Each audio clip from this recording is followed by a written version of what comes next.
اس کے آگے کیا آ رہا ہے؟ فتح آ رہی ہے تھرڈ ورڈ پہ جو حرکہ ہے، لیکن اس کو سٹارٹ کیسے کرنا ہے؟ کسرہ لگا کے. بے شک فتح ہو یا آگے کسرہ ہو، اس کو توڑ کے جب پڑھیں گے تو اس کے ساتھ کسرہ ہی لگے گی.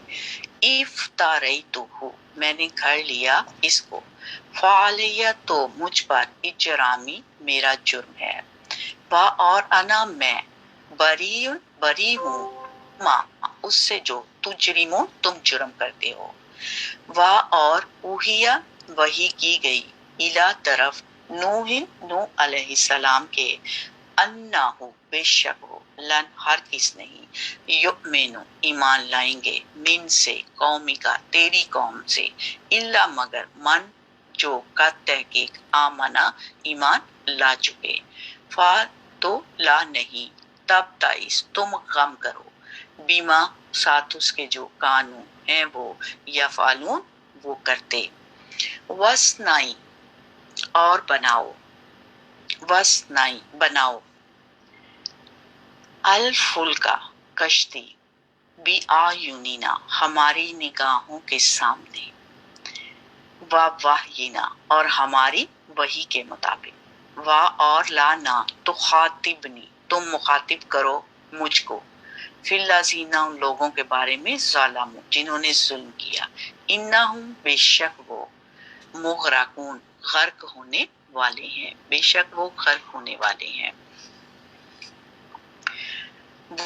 اور یسناؤ، وہ بنا رہا تھا، الفلک، کشتی، وکلما، اور جب کبھی بھی، مرہ، وہ گزرتے، علیہ، اس پر، ملاؤن، سردار، من، سے، قومی ہی، اس کی قوم میں سے، ساخرو، وہ مذاق اڑاتے، من ہو، اس سے. قالا، کہا، ان، اگر، تسخرو، تم مذاق اڑاتے ہو، منا، ہمارا. ہمارا کیسے آ گیا؟ کیونکہ جمع کا صیغہ، نا، نا، نون زبر الف، نا، یہ تسنیہ کا صیغہ ہے، نا. فَإِنَّا، فا، تو، انا، بے شک ہم، نسخرو، ہم مذاق اڑائیں گے، منکم، تمہارا، کما، جیسا کہ، تسخرون، تم مذاق اڑا رہے ہو. فَسَوْفَ، تو ان قریب، فا، تو، سوفا، ان قریب، تعلمون، تم جان لو گے، من، کون ہے، یاتیہ، آتا ہے اس کے پاس، عذاب، عذاب، یخزیہ، وہ رسوا کر دے گا ان کو، وَيَحِلُّ، اور اترے گا، علیہ، اس پر، عذاب، عذاب، مقیم، دائمی، ہمیشہ رہنے والا، قائم رہنے والا. حتیٰ، یہاں تک کہ، اذا، جب، جا، آ گیا، امرونا، امرو، حکم، نہ، ہمارا، وفار، اور جوش مارا، التنور، تنور نے. قلنا، کہا ہم نے، احمل،